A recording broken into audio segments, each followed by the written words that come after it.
ఏమండి? Hi. So అంటే ఒక ఇంటర్వ్యూలా కాకుండా సరదాగా మాట్లాడుకుందాం. సో మీరు ఆఫ్ స్క్రీన్ ఎలా మాట్లాడతారో, సో ఇన్ దాట్ వే నేను కొంచెం ఎక్కువ మాట్లాడండి ఆఫ్ స్క్రీన్ వాళ్ళిద్దరు. ఎన్టీఆర్ గారు మీరు ఎలా మాట్లాడతారో అందరికీ తెలుసు. ఎన్టీఆర్ గారు నేను మారిపోయానండి ఈ మధ్య. ఎలా హౌ సరదాగా మాట్లాడితే అన్ని సెన్సర్ చేసుకొని మీకు 5 minutes ఫుటేజే వస్తుంది మీకు. సో decide చేసుకోండి.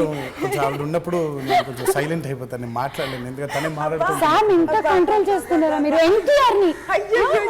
నేను అదే బాధపడ్డానండి, సినిమా మొత్తం అలా చేసింది. దానికి తోడు ఆవిడకి తోడు ఇంకా ఆయన వాళ్ళిద్దరు ముందు మాట్లాడలేను సార్.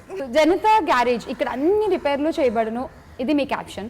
సో ఈ సినిమా తర్వాత ఇండస్ట్రీ రికార్డులకు కూడా కొంచెం రిపేర్లు జరుగుతాయి అనిపిస్తుంది నాకు. మీరేమంటారు? ఏమండి? హాయ్. సో అంటే ఒక ఇంటర్వ్యూలా కాకుండా సరదాగా మాట్లాడుకుందాం. సో మీరు ఆఫ్ స్క్రీన్ ఎలా మాట్లాడతారో, సో ఇన్ దాట్ వే నేను కొంచెం ఎక్కువ మాట్లాడండి ఆఫ్ స్క్రీన్ వాళ్ళిద్దరు. ఎన్టీఆర్ గారు మీరు ఎలా మాట్లాడతారో అందరికీ తెలుసు. ఎన్టీఆర్ గారు నేను మారిపోయానండి ఈ మధ్య. ఎలా హౌ సరదాగా మాట్లాడితే అన్ని సెన్సర్ చేసుకొని మీకు 5 minutes ఫుటేజే వస్తుంది మీకు. సో decide చేసుకోండి. కొంచెం ఆవిడ ఉన్నప్పుడు నేను కొంచెం సైలెంట్ అయిపోతాను, నేను మాట్లాడలేను, ఎందుకంటే తనే మాట్లాడుతుంది. సామ్ ఇంత కంట్రోల్ చేస్తున్నారా మీరు ఎన్టీఆర్ ని? నేను అదే బాధపడ్డానండి, సినిమా మొత్తం అలా చేసింది. దానికి తోడు ఆవిడకి తోడు ఇంకా ఆయన వాళ్ళిద్దరు ముందు మాట్లాడలేను సార్. జనతా గ్యారేజ్ ఇక్కడ అన్ని రిపేర్లు చేయబడును, ఇది మీ క్యాప్షన్. సో ఈ సినిమా తర్వాత ఇండస్ట్రీ రికార్డులకు కూడా కొంచెం రిపేర్లు జరుగుతాయి అనిపిస్తుంది నాకు. మీరేమంటారు?